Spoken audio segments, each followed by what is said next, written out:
আসসালামু আলাইকুম। সন্তানকে নিয়ে বাবার একটি উপদেশমূলক আজকে চিঠির অংশবিশেষ আপনাদেরকে পড়ে শোনাবো। সেখানে বাবা কি লিখেছেন? প্রিয় সন্তান, আমি তোমাকে ৩টি কারণে এই চিঠিটা লিখেছি। জীবন, ভাগ্য এবং দুর্ঘটনার কোনো নিশ্চয়তা নেই।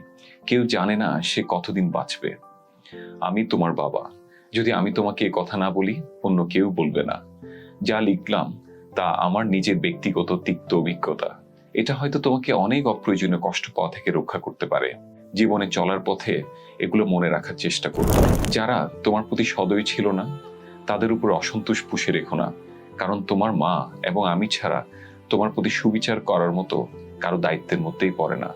আর যারা তোমার সাথে ভালো ব্যবহার করেছে, তোমার উচিত সেটার সঠিক মূল্যায়ন করা এবং কৃতজ্ঞ থাকা। তবে তোমার সতর্ক থাকতে হবে এই জন্য যে প্রতিটি মানুষেরই প্রতি পদক্ষেপের নিজ নিজ উদ্দেশ্য থাকতে পারে। একজন মানুষ আজ তোমার সাথে ভালো, তার মানে এই নয় যে সবসময় তোমার সাথে ভালো থাকবে। কাজে খুব দ্রুত কাউকে তুমি প্রকৃত বন্ধু ভেবো না। জীবনে কিছুই কিংবা কেউ অপরিহার্য নয়, যা তোমার পেতেই হবে।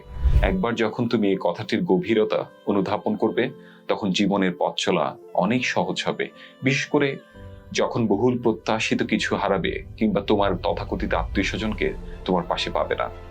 জীবন খুবই সংক্ষিপ্ত। আজ তুমি জীবনকে অবহেলা করলে কাল জীবন তোমাকে ছেড়ে চলে যাবে। কাজে জীবনকে তুমি যত তাড়াতাড়ি মূল্যায়ন করতে শিখবে, ততই বেশি তুমি উপভোগ করতে পারবে। ভালোবাসা একটি ক্ষণস্থায়ী অনুভূতি ছাড়া কিছুই নয়।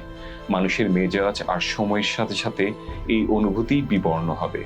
যদি তোমার তথাকথিত মানুষের তোমার ছেড়ে চলে যায়, ধৈর্য ধরো। সময় তোমার সব ব্যথা বিষণ্ণতাকে ধুয়ে মুছে দেবে। কখনো প্রেম, ভালোবাসার মিষ্টতা এবং সৌন্দর্যকে নিয়ে বাড়াবাড়ি করবে না। আবার ভালোবাসা হারিয়ে বিষণ্ণতায় অতিরঞ্জিত হবে না।